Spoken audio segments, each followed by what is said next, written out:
السلام علیکم ساتھیوں، کیسے ہیں آپ سب؟ امید ہے آپ خیریت سے ہوں گے۔ میں بھی ٹھیک، اللہ کا شکر۔ تو یہ ہم گئے جناب ایک جگہ ڈنر کے لیے، شاپنگ کے لیے گئے تھے، پھر اس کے لیے ہمیں دیر ہو گئی گھر آنے میں، تو ہم نے کہا چلو کھانا کھا لیتے ہیں۔ تو کھانے میں ہم نے آرڈر کر دیا، پھر آدھے گھنٹہ ویٹ کرنے کے بعد ہمیں کھانا مل گیا۔ تو کھانے میں تھے فرائز، ونگز اور اسپرنگ انین، ساتھ میں سوس، تو چیز ڈلا ہوا تھا اس کے اوپر، بہت ٹیسٹی تھے۔ اور ایک ہی رول میں کافی کچھ تھا، تو کافی اس میں نا پیٹ بھی بھر گیا ہمارا۔ تو بعد میں جب پیزا آیا تو وہ ہم سے کھایا ہی نہیں جا رہا تھا۔ ہر چیز اچھی تھی، ٹیسٹی تھی۔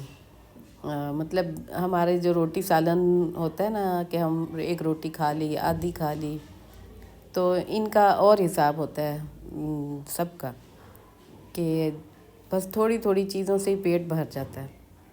تو گھر کے کھانے میں ایسا نہیں ہوتا، جب تک ہم پراپر کھانا نہ کھائیں سالن روٹی کے ساتھ تو پیٹ نہیں بھرتا۔ ہاں، اگر تھوڑا تھوڑا کچھ کھا بھی لیں تو تھوڑی دیر بعد پھر وہ بھوک لگ جاتی ہے۔ اس لیے گھر کا پراپر کھانا ٹائم پہ کھائیں تو پھر سارا دن بندہ ایک ٹائم سے دوسرے ٹائم تک کھانے سے آزاد رہتا ہے۔ ورنہ تھوڑا سا کھا لو نا ناشتے میں تو پھر دوپہر تک بار بار بھوک لگتی رہے گی، اور پھر بندہ کچھ نہ کچھ کھاتا رہتا ہے۔ اس سے یہ ہوتا ہے کہ پھر فیٹس بننا شروع ہو جاتے ہیں جسم میں، اور بندہ نا ہیلدی اور موٹا ہونا شروع ہو جاتا ہے، اور جسم پر، کمر پر، پیٹ پر چربی چڑھ جاتی ہے۔ تو اس سے بچنے کے لیے ضروری ہے کہ بندہ ٹائم ٹو ٹائم ہی کھانا کھا لے، چاہے جتنا بھی کھانا کھائے، کم کھائے زیادہ کھائے، لیکن اتنا کھا لے کہ ایک ٹائم سے دوسرے ٹائم تک بھوک کو برداشت کر لے۔ تو پھر اس کے بعد بار بار کھانا کھانے کی ضرورت ہی نہیں پڑتی۔ پھر وہاں سے ہم کھانا کھا کے آ گئے، اور یہ ہے گھر کا بریک فاسٹ تھا۔ اس کا کلپ میں نے کہا یہ بھی شیئر کر دوں۔ اس میں تھی میکرونی، چکندر کٹی ہوئی، دہی تھا، اور جو بھی چیز پڑی ہو فروٹ وغیرہ میں وہ کاٹ لی اور کھا لیا، تاکہ نا فل پورشن مل جائے کھانے کے لیے، اور جسم کی ضروریات بھی پوری ہو جاتی ہیں اس طرح۔ جس چیز کی کمی ہوتی ہے وہ پوری ہو جاتی ہے باڈی میں، تو انسان ہیلدی اور ایکٹیو رہتا ہے۔ پھر یہ دوپہر کو میں نے بنایا تھا بھنڈی اور چکن، جہاں پر میں نے مسالہ بھون لیا اور پھر اس میں چکن ڈال دیا۔ اس کو بھی میں نے اچھی طرح پہلے گلا لیا، پھر بھون لیا۔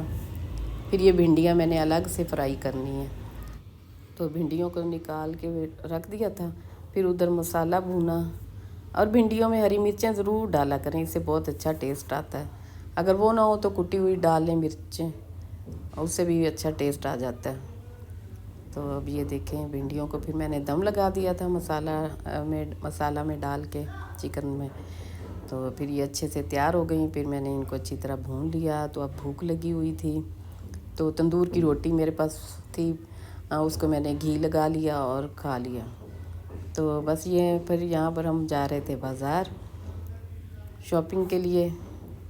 یہ مختلف شاپس پہ گئے، وہاں سے کپڑے نکلوائے، چیک کیے، دیکھے، تو پھر جو پسند آیا وہ پھر ہم نے لے لیا۔ یہ کڑھائیوں والے کپڑے پسند کرنا بھی بڑا مشکل کام ہوتا ہے، اتنی ورائٹی ہوتی ہے اس میں، اتنی ورائٹی بندے کو سمجھ نہیں آتی کہ کیا لے، ہے نا؟ تو پھر چوز کرنا ہی مشکل ہو جاتا ہے۔